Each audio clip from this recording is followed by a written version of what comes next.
আমার বন্ধুরা, আশা করি ভালো আছো।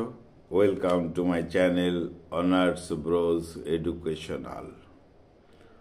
বন্ধুরা, এই এডুকেশনাল চ্যানেলে আজকে তোমাদের একটা বিশেষ বিষয় শেখার রয়েছে। সেজন্যই আজকের এই বিশেষ বিষয় অর্থাৎ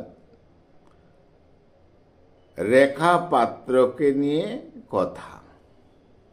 কে এই রেখা পাত্র, যাকে আমাদের ভারতের প্রধানমন্ত্রী মোদিজি তাকে শক্তি স্বরূপা নামে আখ্যায়িত করেছেন? তাহলে আমাদের রেখা পাত্রকে নিয়ে জানতে হবে, শিক্ষণীয় বিষয় আছে, শিখতে হবে, বুঝতে হবে। ভারতের লোকসভা নির্বাচন এসে গেছে। এই লোকসভা নির্বাচনে এক রহস্যময়ী ব্যক্তিত্ব, এক নারী, ভারতের সকল নাগরিক এই রেখা পাত্র নামে যে নারী, একদম কৃষক ঘরের দরিদ্র নারী, শ্রমিক শ্রেণীর নারী, অর্থাৎ দিনমজুর নারী, তার দিকে দৃষ্টি রয়েছে ভারতের সকলের। কেন? এই রেখা পাত্র, যাকে আমাদের প্রধানমন্ত্রী আখ্যায়িত করেছেন শক্তি স্বরূপা নামে, তিনি বসিরহাট লোকসভা কেন্দ্রে, পশ্চিমবঙ্গের বসিরহাট লোকসভা কেন্দ্রে বিজেপির মনোনীত প্রার্থী, অর্থাৎ সন্দেশখালী থেকে। এক কৃষক ঘরানার মেয়ে, এক কৃষক ঘরানার দরিদ্র স্ত্রী, সাধারণ এক গরিব কৃষক নারী। তিনি তাকে বিজেপি থেকে, অর্থাৎ মাননীয় প্রধানমন্ত্রীজি, তিনি এই রেখা পাত্রকে এমপি ক্যান্ডিডেট হিসাবে মনোনীত করতে চলেছেন এই 2024-এর পার্লামেন্টারি ইলেকশনে। অর্থাৎ এই সন্দেশখালীর এই নারী, তিনি বিজয়ী হয়ে দিল্লিতে যাবেন। ভারতের প্রধানমন্ত্রী নরেন্দ্র মোদীজি এই রেখা পাত্রের সাথে গতকাল ওভার ফোনে কথা বলেছেন এবং রেখা পাত্রকে শক্তি স্বরূপা হিসাবে সম্বোধন করেছেন। এই রেখা পাত্র এতই দরিদ্র যে তার প্রতিদিন খাবার জোটে না। মাঠে ঘাটে জমিতে তাকে কাজ করতে হয়। তার হাজব্যান্ড একজন পরিযায়ী শ্রমিক, তামিলনাড়ুতে কাজ করেন। পশ্চিমবঙ্গে তো তার কাজ নেই। যাই হোক, এই রেখা পাত্রের বা তার হাজব্যান্ডের কোনো জমি জমাও নেই, কিছুই নেই, একেবারেই হতদরিদ্র। মূলত সন্দেশখালী আন্দোলনের মুখ,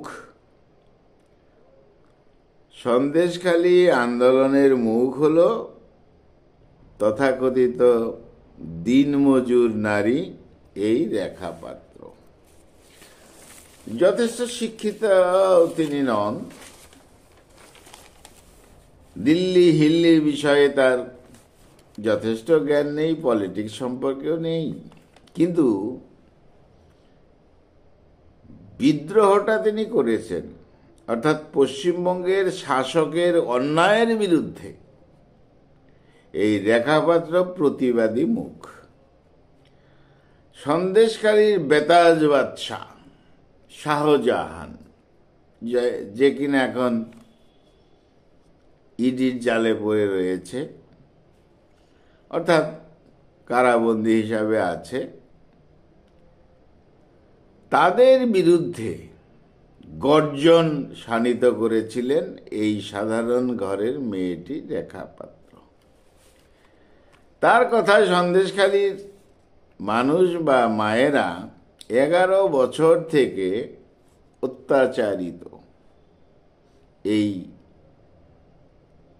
বর্তমান শাসক দল তৃণমূলের ক্যাডার বা ওয়ার্কার, তাদের দ্বারা এই তৃণমূলের যারা ওয়ার্কার অর্থাৎ শাহজাহান পার্টি, শাহজাহান গ্রুপ, তারা সন্দেশখালীর মানুষের জমি চুরি করেছে, জমিতে নোনা জল ঢুকিয়ে দিয়েছে, মাছের ভেরি তৈরি করেছে, চুরি করেছে, সাধারণ মানুষের সাথে মারপিট করেছে, সাধারণ মানুষকে হত্যা করেছে বলা হয়। এমনকি রাত দুপুরে অসহায় এই সন্দেশখালী মায়েদের তুলে নিয়ে যাওয়া হতো। একজন মা হয়তো শারীরিকভাবে অসুস্থ থাকতেন, একজন মা হয়তো তার সন্তানকে স্তন্যপান করাতেন, একজন মা হয়তো তার অসুস্থ স্বামী, শ্বশুর, তাদের নিয়ে বহু কষ্টে সংসারে থাকতেন, খাবার নেই, বস্ত্র নেই, ঘর নেই। এমন অবস্থায় রাত দুপুরে এই শাহজাহান বাহিনী তথা তৃণমূল তাদের অর্থাৎ ওই মায়েদেরকে বা বোনদেরকে সন্দেশখালীর বা ওই জায়গা জুড়ে যে গ্রামগুলো রয়েছে সেখান থেকে ওই মায়েদের বোনদেরকে রাত দুপুরে তুলে নিয়ে যাওয়া হতো বাড়ি থেকে। তারপর তাদেরকে নিয়ে পৈশাচিক অত্যাচার করত, বলা হয় গণধর্ষণও করত। তারপর তাদেরকে অসুস্থ অবস্থায় রাত্রে পাঠিয়ে দেওয়া হতো। এইভাবে যে পৈশাচিক কাজ করেছে তার বিরুদ্ধে গর্জন করেছিলেন এই রেখা পাত্র। এবং শুধু পশ্চিমবঙ্গ নয়, সারা ভারত তাকিয়ে দেখেছে এই রেখা পাত্রকে। সাধারণ ঘরের একজন বধূ বা মেয়ে, যার খাবার নেই, ঘর নেই, সে কিভাবে সন্দেশখালীতে একটা আন্দোলন, একটা মুভমেন্ট তৈরি করেছিল। অর্থাৎ রেখা পাত্র একজন বাঙালি মা, শুধু তাই নন, তিনি ভারতীয় মায়ের চেহারায় আবির্ভূত হয়েছেন, একটা আন্দোলনের মুখ হিসাবে আবির্ভূত হয়েছেন, একটা শক্তি হিসাবে আবির্ভূত হয়েছেন। বলা যেতে পারে মা দুর্গা, মা কালী, তাদের যে আশীর্বাদ এই রেখা পাত্রের মধ্যে রয়েছে। তাই আজ সাধারণ ঘরের মেয়ে রেখা পাত্র, তাকে ভারতের প্রধানমন্ত্রী ফোন করে তার সুবিধা অসুবিধা ইত্যাদি জানেন, এবং ভারতের প্রধানমন্ত্রী তিনি এই রেখা পাত্রকেই এমপি হিসাবে অর্থাৎ এমপি ক্যান্ডিডেট হিসাবে সো-কল টিকিট দিয়েছেন। আর তার জন্য ভারতীয় জনগণ তথা পশ্চিমবঙ্গের মানুষ সবাই অবাক যে সাধারণ একটা কৃষক ঘরের মেয়ে, যার একদিন জমিতে কাজ না করলে অন্ন জোটে না, তিনি এমপি হবেন। এবার আমাদের পশ্চিমবঙ্গের আরও রাজনৈতিক দল রয়েছে, সিপিএম এবং কংগ্রেস, তাদেরকে পঞ্চমুখী কচু বলা হয়। কারণ এই সিপিএম কংগ্রেস অর্থাৎ পঞ্চমুখী কচু, যাদের মুখ বোঝা যায় না যে প্রকৃত মুখ কোনটা, তারা এতদিন এই রেখা পাত্রকে একটা বৈপ্লবী বা প্রতিবাদী চেহারা বলতেন, প্রশংসা করতেন। কিন্তু যখনই বিজেপি থেকে নরেন্দ্র মোদীজি তাকে সো-কল্ড টিকিট দিয়েছেন এমপি ইলেকশনের, তখন থেকেই এই সিপিএম এবং কংগ্রেস তাদের গোসা হয়েছে। এবার তারা আর রেখাপাত্রের কথা বলে না। যাই হোক, সেটা তাদের ব্যাপার। অর্থাৎ সিপিএম এবং কংগ্রেস তারা এক ধরনের নিম্নমানের ভোট পলিটিক্স করতে যাচ্ছে। কিন্তু বলাই যেতে পারে রেখাপাত্র 1 মাস আগে যা ছিলেন আজকেও তাই। হ্যাঁ, তার সাথে একটা বিষয় জুড়ে গেছে যে বিজেপি তাকে এমপি হওয়ার জন্য টিকিট দিয়েছেন, তাই বলে তো রেখাপাত্র তিনি খারাপ হয়ে গেলেন না। যাই হোক, তাহলে এই সিপিএম কংগ্রেস এই পঞ্চমুখী কচুদের কথা মানুষ ভুলে গেছে। রেখাপাত্রকে নিয়ে একটা প্রতিবাদী মুখ, রেখাপাত্রের নামে পশ্চিমবঙ্গবাসী একেবারে মুগ্ধ হয়ে গেছে রেখাপাত্রের কাজে। যাই হোক,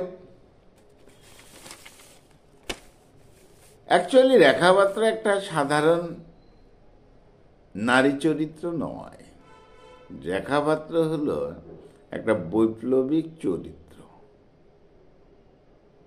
সাধারণ গরিব ঘরের এই নারী পার্লামেন্টে যাবেন এমপি হয়ে, স্বাভাবিকভাবেই শুভেচ্ছা থাকলো। এটা বিজেপির রাজনৈতিক দলের একটা চমক। এটা প্রথম নয়, এর আগে এমএলএ হিসাবে বিজেপি পাঠিয়েছিলেন চন্দনা বাউরিকে, বিজেপির এমএলএ,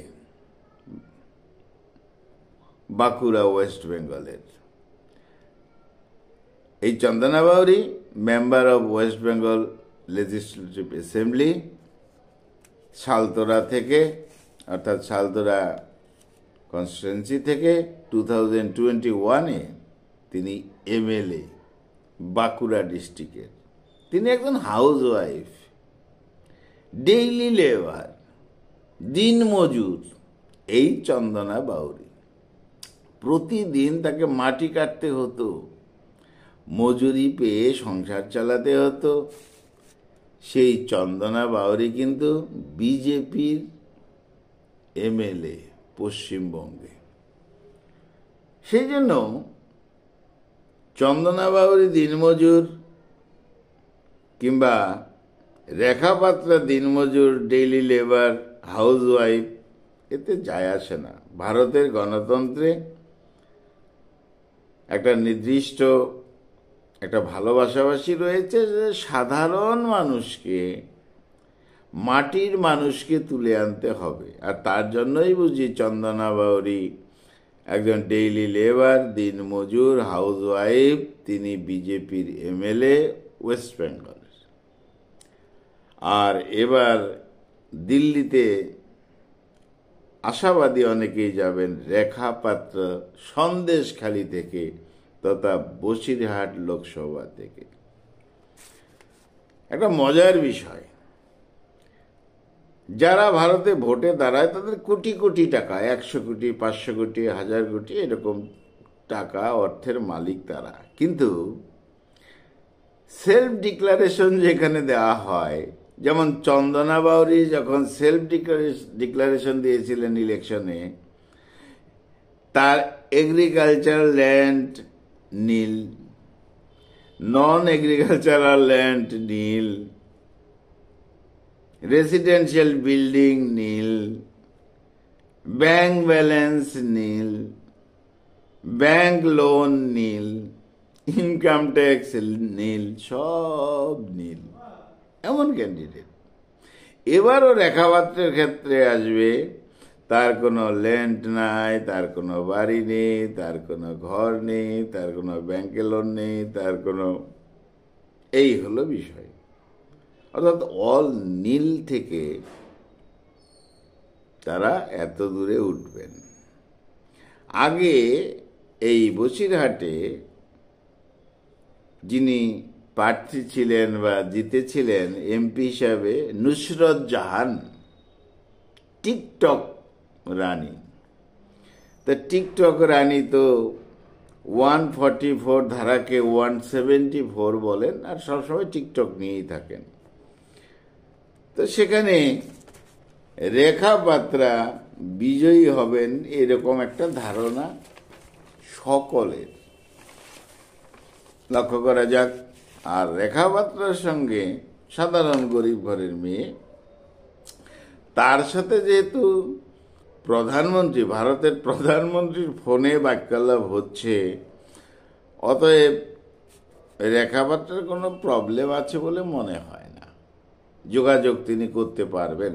রেখা পাত্রার যদি কোনো প্রবলেম হয়, অর্থাৎ তৃণমূল তাকে আক্রমণ করে, শাহজাহান গ্রুপ তাকে আক্রমণ করে, তিনি টুক করে ফোন করে প্রধানমন্ত্রীকে জানাতে পারবেন। আর তাতে যা রেজাল্ট হবে সে তো হবেই।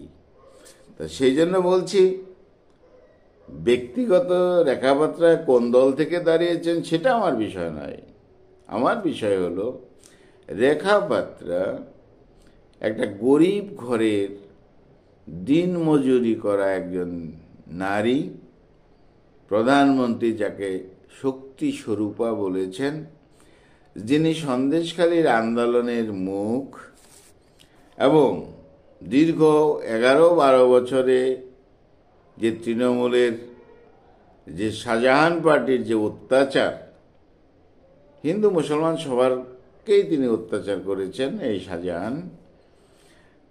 অর্থাৎ শাহজাহান ব্যক্তি, তার বিরুদ্ধে রেখা পাত্রা দাঁড়িয়েছে, এটা আমার বড় কথা নয়। আমার কথা হলো যে রেখা পাত্রা একটা অন্যায়ের বিরুদ্ধে দাঁড়িয়ে পশ্চিমবঙ্গের সমস্ত নারীদের যে জাগরণ সৃষ্টি করেছেন, এবং কলকাতায় কিছু ওই পকেট টিকেটের রাজনীতিবিদ থাকে।